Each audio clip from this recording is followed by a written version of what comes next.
معروضی حالات میں کہ مختلف مساجد میں، مختلف اسلامک سینٹرز میں تمام ممالک تقریباً ہو سکتا ہے ماہ رمضان کے مڈ تک پہنچتے یا اینڈ تک پہنچتے کہیں پر الاؤ ہو جائے کہ سینٹرز کھول دیے جائیں اور مساجد میں اجتماع کرنے کی مل جائے اجازت۔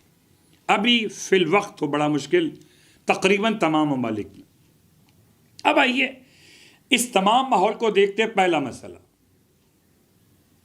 نماز جماعت، اور خاص طور سے جو فاصلہ، میں حکومت پاکستان کی بات نہیں کر رہا، میں شارجہ کے صاحبان ایمان اور تمام جہاں تک آواز پہنچ رہی ان تمام اہل ایمان سے، کیونکہ صرف یہ بات پاکستان کے لیے نہیں ہے اور آل محمد کے انوار مقدسات سب کے لیے تھے، کوئی کہیں رہتا ہو۔ اب اگر مسئلہ ایسا آ گیا کہ ڈاکٹرز کیا کہتے کہ فاصلہ رکھیے دو نمازیوں کے درمیان میں، کتنا فاصلہ؟ کیا اتنا فاصلہ؟ اس کو بعض افراد یہ کہتے ہیں کہ تقریباً 6 فٹ کا فاصلہ، اور بعض کہتے ہیں تقریباً 13 فٹ کا فاصلہ۔ ہو سکتا ہے کہ کیس ٹو کیس فرق ہو، کہ نارمل افراد میں 6 فٹ کا فاصلہ، اور اگر کوئی کھانس دے یا ڈکار لے لے اس کے اور سامنے والے فرد کے بیچ میں 13 فٹ کا فاصلہ۔ یہ مسئلہ ڈاکٹر سے متعلق ہے، انہی کی بات آپ کی خدمت میں نقل کر رہا۔ فاصلہ اور جماعت تو ہوتی ہی فاصلہ ختم کرنے کے لیے تھے کہ دو نمازی اس طرح کھڑے ہوں کہ ان دونوں کے شانے آپس میں ملے ہوئے ہوں۔ آپ کے یہاں کا مسئلہ، برادران اہل سنت کا مسئلہ، کہ دو نمازی ایسے کھڑے ہوں کہ ان کے پیروں کی چھوٹی انگلیاں آپس میں ملی ہوئی ہوں۔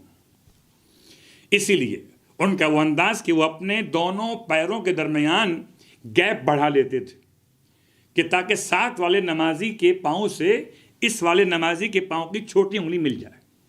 آپ کے یہاں یہ مسئلہ نہیں ہے، آپ کے یہاں ایک مخصوص فاصلہ ہے کہ دو پیروں کے درمیان کتنا مزید گیپ دے سکتے ہیں، کتنا پاؤں کھول سکتے ہیں۔ اتنا کہ اس کو بیان کیا کہ کم از کم ہو مردوں کے لیے تو 4 ملی ہوئی انگلیاں، یا کم از کم بہت سے بہت ہو تو 1 بالش کا فاصلہ۔ خیر یہ موضوع ہمارا نہیں تھا، لیکن جماعت کا مسئلہ، تو جماعت تو نہیں ہو سکتی۔ اب غور کیجئے گا، جب جماعت نہیں ہو سکتی جمعہ نہیں ہو سکتا، کیونکہ جمعے کی نماز تو شرط ہے جماعت کے ساتھ۔ اسی لیے جماعت میں، عام جماعت میں شرائط اور ہیں امام جماعت کی، اور جمعے کے لیے امام جماعت کی شرائط اور ہیں۔ کچھ سخت شرائط ہیں وہاں پر، خطیب ہو، فصیح و بلیغ ہو، 2 خطبے اچھے انداز سے دے، لوگوں کے حالات پہ بات کر سکتا ہو، سمجھتا ہو مسلمانوں کے امور کو۔ مثلا اب جماعت نہیں ہو سکتی تو کیا کریں؟ ہم چھپ کے جماعت کر لیتے، یہ الگ موضوع ہے۔ چھپ کے جماعت کرنا جماعت کا فائدہ ہوگا، یہ الگ بات ہے۔ اب آئیے پہلا مسئلہ، سرکار ختم یہ مرتبہ صلی اللہ علیہ وآلہ وسلم کی بارگاہ مقدس میں ایک ایسا شخص پہنچا ہے جو شہر سے دور رہتا ہے۔ اس نے کہا یا رسول اللہ، کیا میں اپنے گھر میں جماعت کر سکتا ہوں؟ بہت غور کیجیے گا، جہاں پر سینٹرز کھلے ہوئے ہیں، مساجد کھلی ہوئی ہیں اور فرادہ نماز پڑھنے کی اجازت ہے، ان کا مسئلہ بعد میں آئے گا۔ پہلا مسئلہ ان کا کہ جو اپنے گھر میں رہتے ہوئے چاہتے ہیں ثواب جماعت کو حاصل کریں، لیکن خدا کے لیے اس مسئلے کو رکھیے گا انہی حالات کے پیش نگاہ میں۔ ایسا نہ ہو کہ لاک ڈاؤن کھل جائے پھر بھی آپ کہیں چلیں اب تو راستہ بتا دیا، اب کیا کرنا مسجد جا کر۔ یہ آپ کی شرعی ذمہ داری ہے، جہاں تک آواز پہنچے جو میری ان جملات کو آگے ٹرانسفر کرے اس کی ذمہ داری، اور یہ خدا کی طرف سے کیفیت ہے کہ صاحبان ایمان کے دل مسجد کی جانب کھینچتے، وہ الگ موضوع۔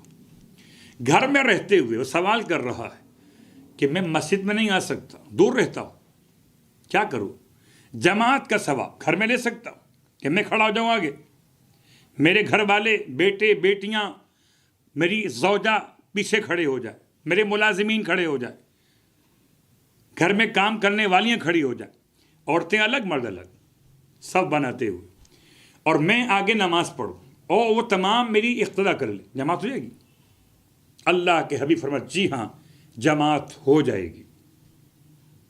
پھر کہتا ہے یا رسول اللہ کبھی ایسا ہوتا ہے کہ بیٹے کہیں کام سے گئے ہوئے ہوں، بیٹیاں کہیں مصروف ہوں، تو کیا گھر میں صرف اہلیہ ہوں تو کیا جماعت ہو سکتی ہے؟ میں کھڑا ہو جاؤں؟ اب یہ الگ بات ہے، آج کا مومن کہ مولانا بیوی ہمیں عادل نہیں سمجھتی، وہ الگ بات ہے، وہ ہر گھر کا اپنا مسئلہ ہے۔ آپ ایسے کام کیجئے کہ آپ کو کم از کم آپ کی بیوی تو عادل سمجھے، باہر کی بات تو بعد میں۔ عادل سمجھنا نہ سمجھنا وہ الگ موضوع ہے، میں جماعت کی بات کر رہا ہوں۔ تو کہیں ایسا نہ ہو کہ بات بہت طولانی ہو جائے، تو گھر میں رہتے ہوئے جماعت پڑھ سکتے۔ اللہ کے حبیب صلی اللہ علیہ وآلہ ارشاد فرماتے ہیں ہاں تم جماعت کر سکتے ہو، اکیلا پیچھے ایک خاتون کھڑی جماعت ہو سکتی، آپ کھڑے ہوئے آپ کے ساتھ آپ کے بچے کھڑے جماعت ہو سکتی۔ تو گھر میں جماعت ہو سکتی ہے، جمعے کی نماز نہیں۔ جمعے کی نماز کا موضوع الگ ہے، اس کی شرائط الگ ہے۔ آپ کو معلوم ہے کہ پاکستان کے ان معروضی حالات میں علماء اہل سنت نے، علماء اہل حدیث نے، علماء دیوبند نے اس مسئلے پر کراہیت کے ساتھ قبولیت کا اشارہ دیا تھا کہ ٹھیک ہے ہم 6 فٹ کے فاصلے پر جماعت کر لیں گے، ہمارے یہاں ممکن نہیں۔ تمام مراجع الزام کے نزدیک جماعت میں فاصلہ اگر بہت سے بہت ہوا تو بیچ میں ایک آدمی کا فاصلہ اگر ہو گیا 2 نمازی کے بیچ میں تو شاید تب بھی جماعت ہو جائے۔ ایک آدمی کے فاصلے کا مطلب 1.5 سے 2 فٹ، 2.5 فٹ، بہت سے بہت، کہاں 6 فٹ، 2 آدمی 3 آدمی بیچ میں آ جائیں، یہ فاصلہ تمام مراجع الزام کے نزدیک جماعت کی شرائط کو مکمل نہیں کر سکتا، جماعت نہیں ہو سکتی۔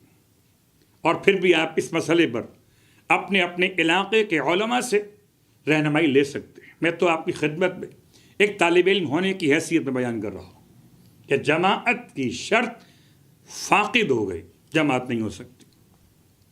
اب اگر آپ اس کو فالو نہیں کرتے اور آپس میں فاصلہ کم کر کے جماعت شروع کر دیتے تو پھر آپ کا مسئلہ ہے کہ انتظامیہ علاقائی صورتحال وہ اپنے مقام پر، اور اس مرض کو پھیلانے کا عنوان بننا وہ اپنے مقام پر۔